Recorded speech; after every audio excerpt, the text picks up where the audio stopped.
Suaugusios rankos ramina mažą širdelę. Tačiau tokių širdelių kambaryje ne viena.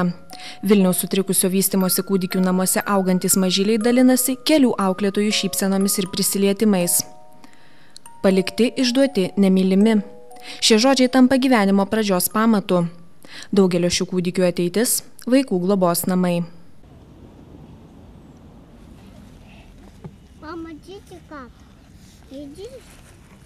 Tačiau per 3 įstaigoje praleistus mėnesius vaiko raida atsilieka 1 mėnesiu.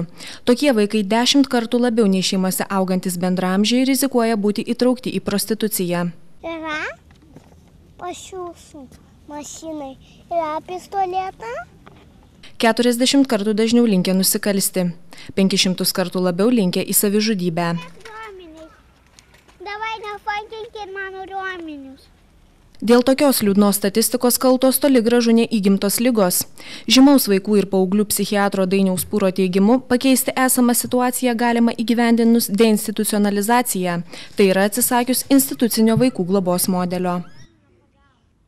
Kūdikystėje svarbu prisirišti prie vieno žmogaus, tai yra gyvybinis poreikis ir jeigu jis nepatenkinamas, tada sutrinka emocinė ir socialinė raida.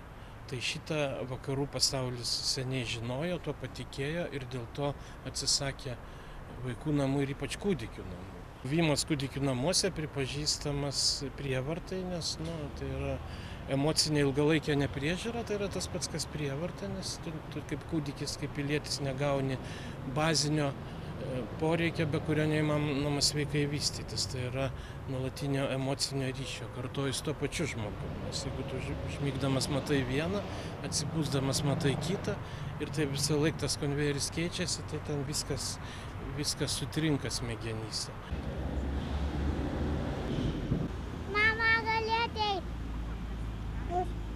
Apie galimybę atsisakyti vaikų globos namų Lietuvoje kalbama daugiau nei 20 mečius.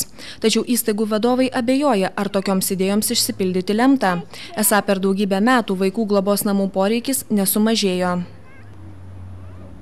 Šiuo metu iš beveik 60 Vilniaus Antakalnio vaikų socialinės globos namų auklėtinių rimtesnių problemų sukelia 2.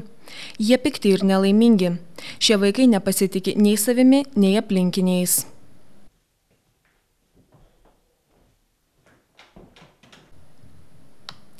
Įstaigos direktorė Elvyra Lots mano, jog šių ir kitų vaikų problemas išspręsti įmanoma, tačiau tai padaryti reikia neatsisakant vaikų globos įstaigų, o teikiant intensyvesnę pagalbą socialinės rizikos šeimoms. Juk dauguma į globos įstaigas patekusių vaikų visai ne našlaičiai. Atvyko 2 broliukai. Yra močiutė tikrai neprobleminė matomai, bet tėvai probleminiai. Ir vaikai galėtų būti kažkiek prie močiutės ir galėtų būti galbūt su tėvais ir tėvus tuos paspausti, kad jie darytų pažangą, kad jie tikrai gydytųsi, kad jie tikrai įsidarbintų, kad jie tikrai patys prižiūrėtų savo vaikus. Vaiko tėvams atsidūrus krizinėje situacijoje, jį kurį laiką galėtų prižiūrėti laikini globėjai. Toks globos modelis taikomas kai kuriuose vakarų Europos šalyse. Pavyzdžiui, viena vokiečių šeima priglaudė 3 vaikus, kurie tam tikrais periodais negalėjo augti su savo biologiniais tėvais. Jie turėjo 3 laisvus kambarius ir jie priimdavo 3 vaikus. Vienas berniukas, turėjo mama, turėjo psichikos negalę ir metus po 2 kartus guldavosi į ligoninę ir tiesiog tas vaikas nebuvo kam globoti, jis ateidavo į tą šeimą. Pagalba probleminėms šeimoms Lietuvoje po truputį pradedama įgyvendinti. Vienas toks projektas jau vykdomas Varėnoje. Savo gyvenimu nesuvaldančioms šeimoms padeda 3 socialiniai darbuotojai ir 1 psichologas. Tikimasi, kad šis projektas išplis ir kitose Lietuvos savivaldybėse. Krizių kamuojamos šeimos tokią pagalbą priima labai noriai. Daugelį šeimų, socialinės rizikos šeimų, kurios turi ar nedarbo problemą, ar priklausomybės problemą, ar tiesiog socialinių įgūdžių stoka, jos nebuvo į jas žiūrima individualiai ir jos, ta prasme, pasijautė labai gerai dėl to, kad juos nebaudžia, juos nekaltina, mes juos kviečiamės ir mes su jais atvirai kalbam ir sprendžiam kartu susėdę problemas. Mes nesprendžiam už juos, mes sprendžiam kartu ir bent jau kol kas, aišku, dar tai yra pati pradžia, bet jos labai noriai eina, dalyvauja ir atvažiuoja, ir laiko randa, ir randa, kas mažus vaikus, mažuosius likusius namie prižiūri, tai iš tikrųjų kol kas yra didelis susidomėjimas. Sudėliosim dabar viską. Gali ir ne po vieną dėti. Vilmos ir Mažylių nesieja jokie kraujo ryšiai. Vilma SOS mama, šiuo metu auginanti 7 be tėvų meilės paliktus vaikus. SOS vaikų kaimo šeimų gyvenimas panašus į tradicinės šeimos modelį. Vaikai su SOS mama tvarko namus, ruošia valgyti, eina pramogauti. Kartais išvažiuoja pas giminaičius. Dauguma jų turi tikruosius tėvus ir skaudžią patirtį. Vieni vaikai atsidūrė todėl, kad jų tėvas smurtavo šeimoje, vartojo alkoholį.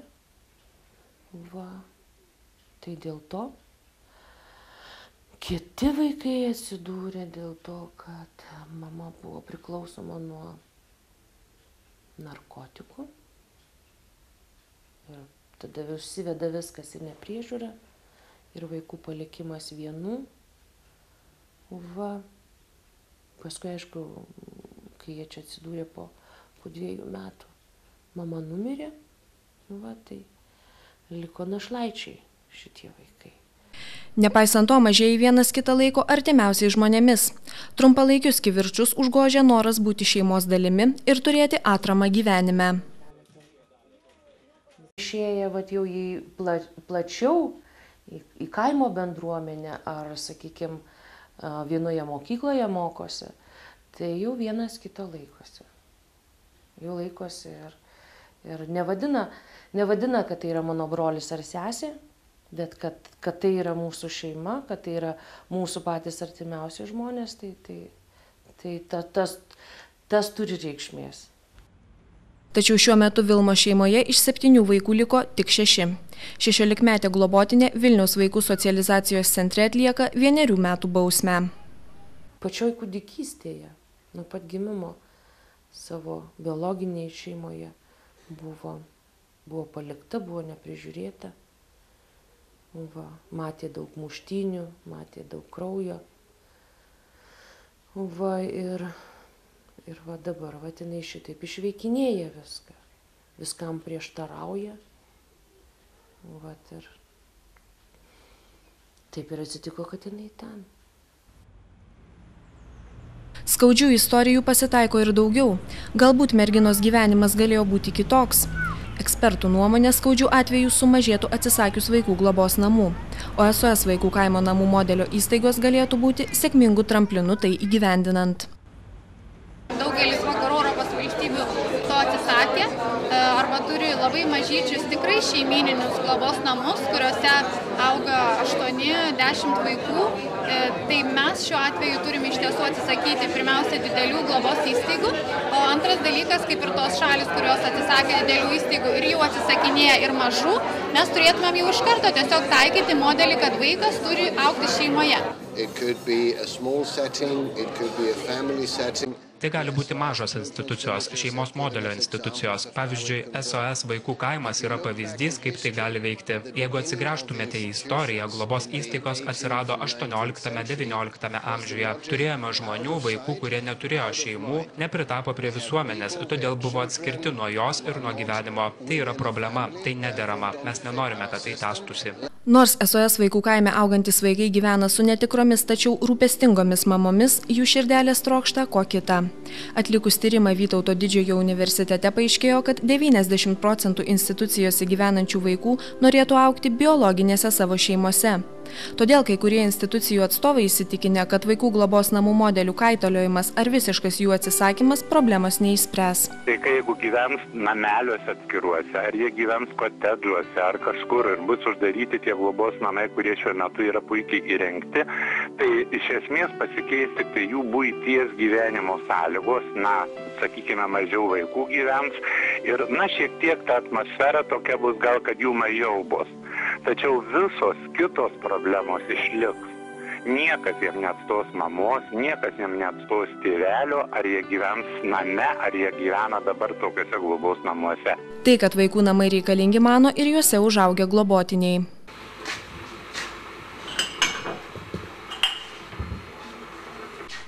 17-metė Margarita Vinickytė, SOS jaunimo namų gyventoja. Šią virtuvę ji dalinasi su dar 14 jaunuolių. Iš vaikų kaimo į jaunimo namus mergina pateko būdama 16 metų. Margarita neslepia. Suvokus, kad atėjo savarankiško gyvenimo pradžia, buvo baisu.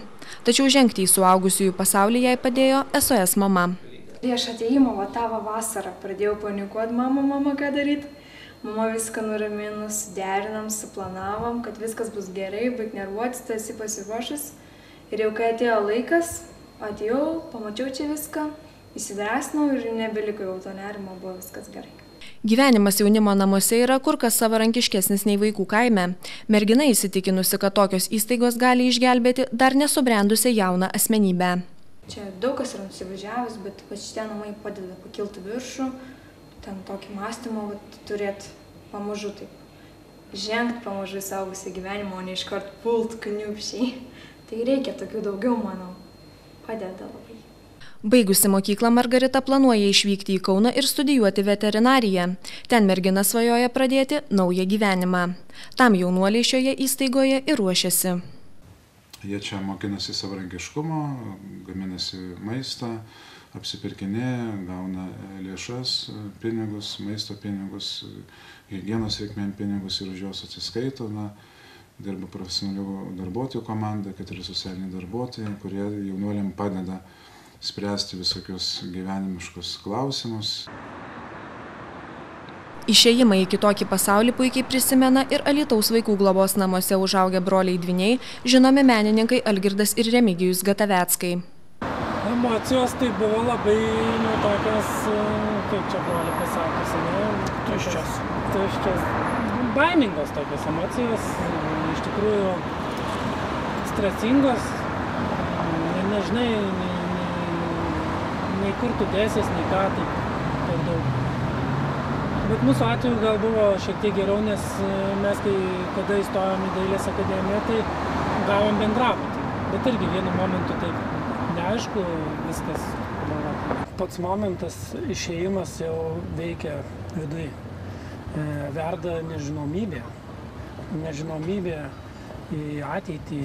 Tiesiog tu lyg paleistas paukštis ir lyg neturi tokios aiškios krypties, kur skristi.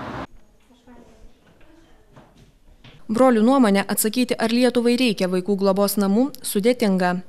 Algirdas ir Remigijus įsitikinę, kad be tėvų augantiems vaikams trūksta savarankiškumo.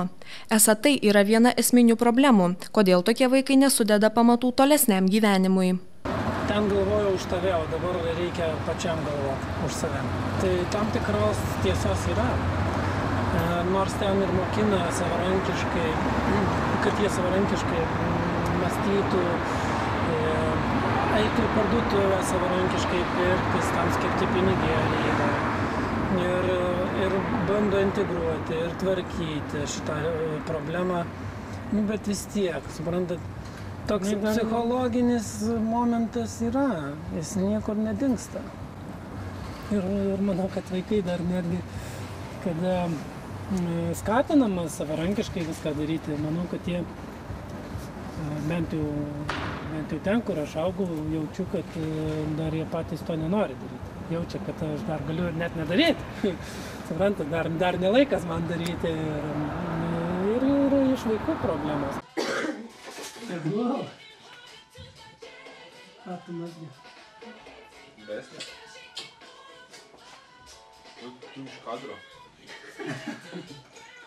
Vienas brolių tikslų – atkreipti visuomenės dėmesį į įstaigose augančius vaikus. Todėl menininkai sukūrė projektą Poveikis.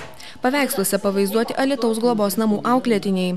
Tapydami portretus, menininkai likimo nuskriaustiems vaikams siekia parodyti, kad norint ką nors sukurti, reikia įdėti daug pastangų.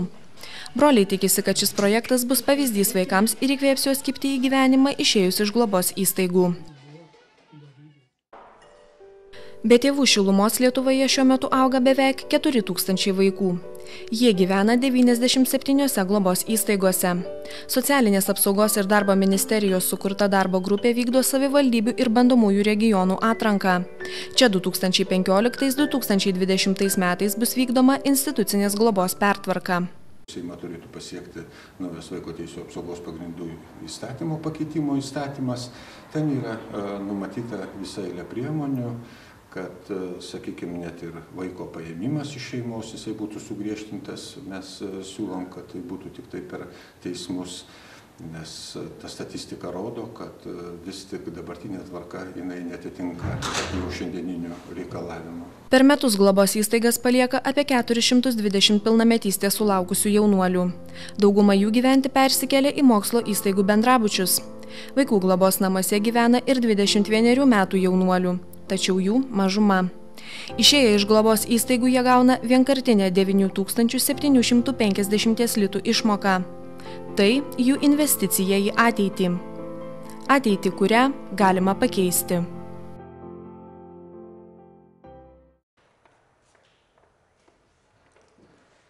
Kodėl vaikas turi augti šeimoje? Nes, pavyzdžiui, ten mano draugė buvo atsitikę, tai ten kažkas buvo, ten žodžiu, taip toliau. Nes visada matai savo mamą, visada gali pasirūpinti, visada jautiesi laimingesnis ir dėl viso kito. Kad būtų laimingas, kad nebūtų vienišas, kad nesijaustų, bet jau būtų liūdna. Su mama jau beveik nešneku niekada. Aš jos nemyliu. Kad juos mylėtų. Kad džiaugtųsi.